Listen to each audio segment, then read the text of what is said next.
Hi friends, పులిహోర చేస్తున్నాను. చూద్దాం రండి ఎలా చేయాలో చూపిస్తాను.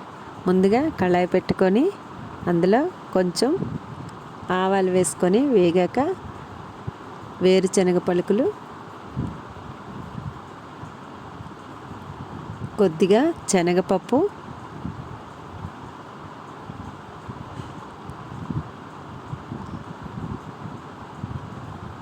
కొద్దిగా జీలకర్ర వేసుకొని బాగా వేయించుకోవాలి ఫ్రెండ్స్.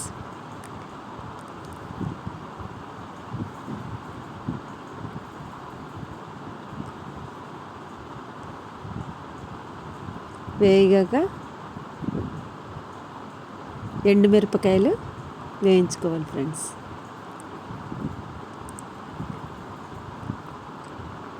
పోపు బాగా వేగిన తర్వాత కొద్దిగా ఇంగువ కూడా వేసుకోవాలి ఫ్రెండ్స్.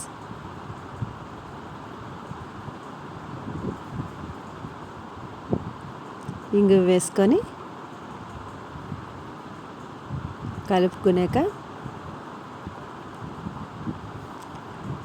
పచ్చిమిరపకాయ, కరివేపాకు కలిపి పేస్ట్ చేసుకొని కొద్దిగా వేసుకుంటే పిల్లలు ఎవరు అందులోంచి కరివేపాకు తీసి పక్కన పడేరు. అన్నం కూడా చాలా టేస్ట్గా ఉంటుంది. ఈసారి ఇలా ట్రై చేసి చూడండి.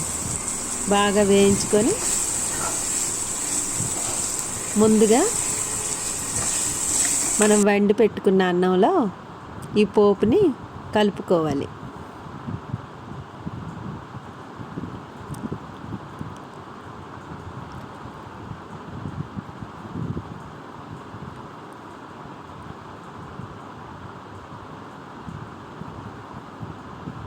అదే కళాయిలో ముందుగా తీసి పెట్టుకున్న చింతపండు గుజ్జుని కాసేపు ఉడికించి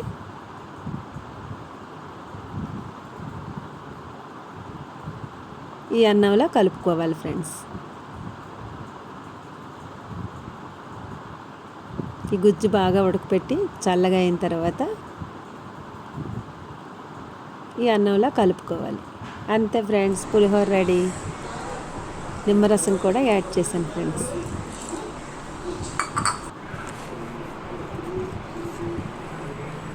ఉప్పు కొద్దిగా సరిపోలేదు, వేస్తున్నాను.